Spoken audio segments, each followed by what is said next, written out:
Hi, this is Rita Lacuachera. So, in this video, we are in Ubud City, Bali, Indonesia.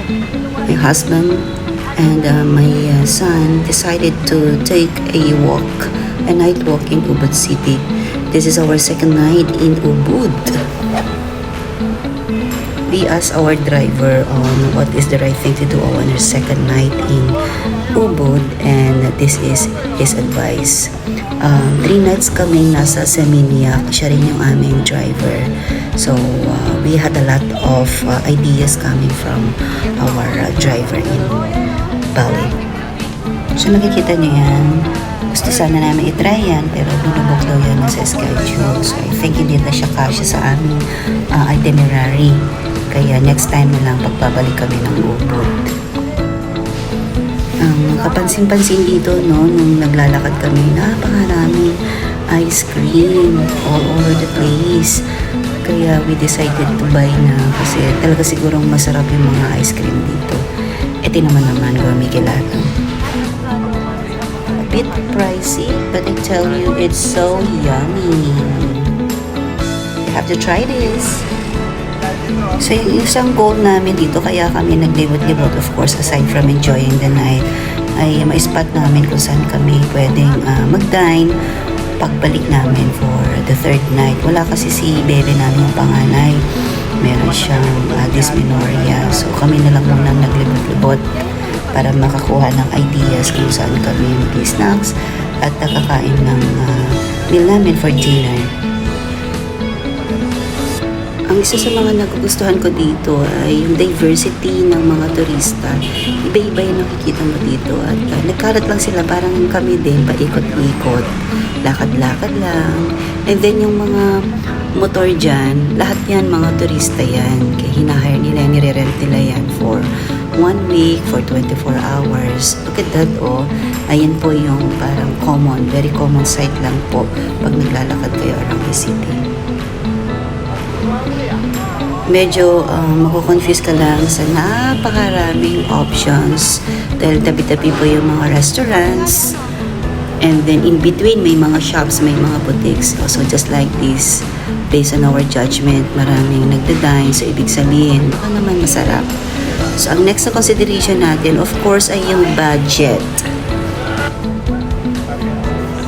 It's a must na you have to check the budget kung pasok ba siya. Inamakahan na yan ng aking bunso kung pwede. Ayan, so medyo okay siya, pasok siya sa ating pondo. Alright, so we are here entering New Street. Itong eskinita na to, napakahaba na to. Hindi namin to ina-expect na mauubos din yung aming oras dito sa street na to. Maso-surprise kayo sa aming makikita. So here, ang bungad nito ay may shop, and then meron na rin mga kainan. So another prospect, kasi nakita namin, pwede siya. And then we like the place. Nagkaroon kami ng konting observation, and then konting discussion with kuya kung ano ba yung mga iba pang inclusions doon sa menu. Alright, so moving on, ayan. Actually, gusto ko nang pumunta dyan. Hindi na ako makapaghintay kay ate. So, alam niyo na, check. But this is only for a snacks. Okay? So, isa siya sa mga pupuntahan namin later on. Kung gusto ng aming panganay. So, akala natin yun ang maganda. So, magkatapat pala dito rin sa kabila niyan. Maayos-ayos din yung kanilang restaurant. So, isa rin yung sa tinignan namin if this is also a good choice. Okay, parang 50 meters pa na, marami na kaming napili. Hindi mo na kailangan lumayo. But of course, we really have to see everything, no? Para masaya din tumingin-tingin. Gaya ng mga crafts, mga boutiques nila. And we can see na nag-enjoy ang aming bunso. Tinan mo siya, in his mind, hindi namin kung ano na rin yung kanyang mga plano.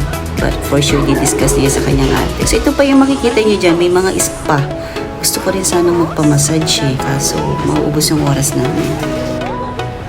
And I really can tell that this is fun.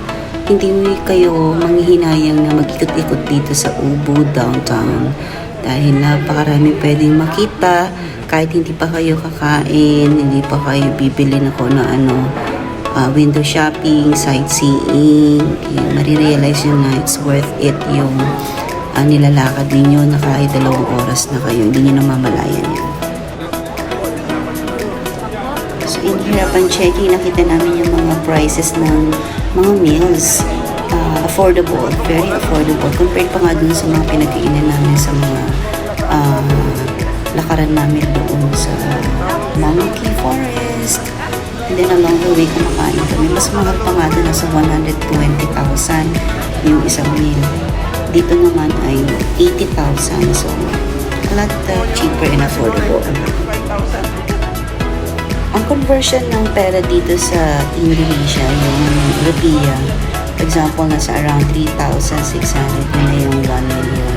At depende pa yan kung saan ka nagpapapali. Kung sa airport, doon sa ano mismo, Indonesia Airport sa Denpasar ay around nasa 5K. Medyo nalugi nga kami doon eh. So, I do not advise na doon kayo magpapapalit.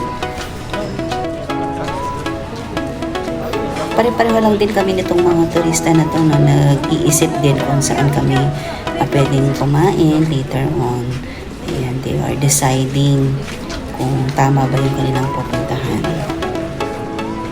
Siyempre, kailangan masaya yung experience, especially hindi ka magsisisi. So, you really have to make a careful decision dahil actually parang the following night, yun na yung talagang nag-decide na kami yung kumain dito.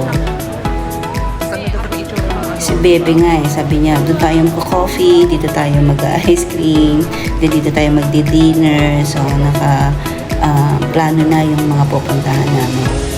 But I tell you, on that night na kumain kami, lahat nung ginarkahan namin, hindi namin napuntahan yun kasi meron pa kaming inikot na 2 street. So, doon talaga kami nakakuha talaga ng aming spot. Kuya, diba, very romantic. Nandun ka sa labas ng kalsada, diba? Gusto ko yung mga ganun experience lang.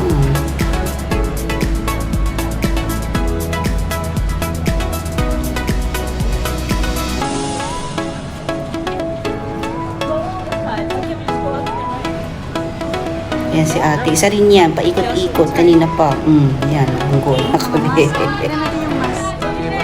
Alam mo kasi yung dilema ng sa dami ng nakita mo, hindi mo na tuloy alam kung saan ka pupunta. Ganun yung effect niya sa'yo. Kaya sabi ko nga, parang mas troublesome yung marami tayong nakita. This is life in Bali. Oh, look. Pang-4 na yata na ispa yan. Gusto ko na talaga. Gusto ko na talagang pumunta doon. Kaya sabi naman ni Habi, wag na, ako na bumamasay sa'yo.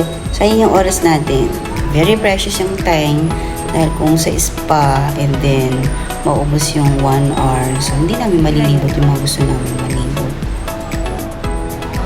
Itong day kasi na to, ang ginawa namin talagang 2 major activity.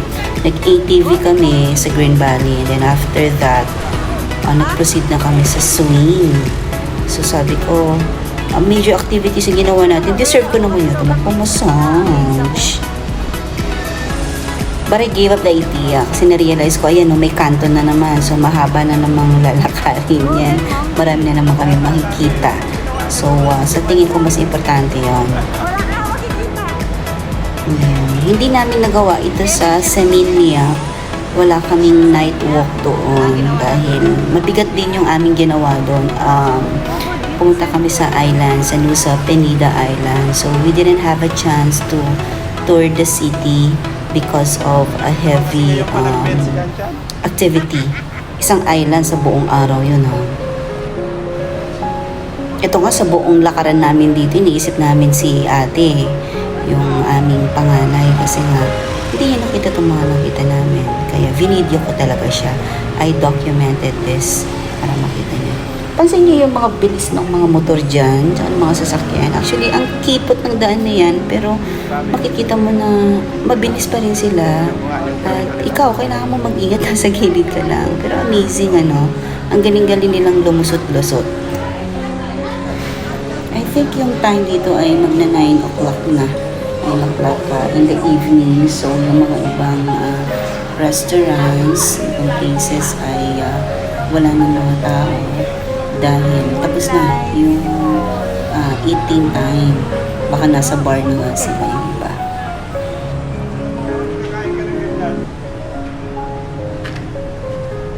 Very artistic.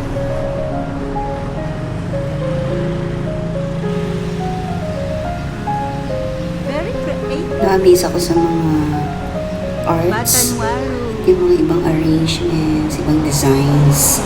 Kasi kala mo wala ka nang makikita dahil nasa sulok kayo, wala. Medyo dim lang. I remember well, ito yung number 1 na pick ko. Maalala ko to itong restaurant na yan. Parang siya yung gusto kong puntahan. Ngayon, meron akong tinitigan talaga doon na isang shop. Naiwan na ako, nauna na yung dalawa. Okay, so ang dami na naman sasakyan. Ingat-ingat lang po.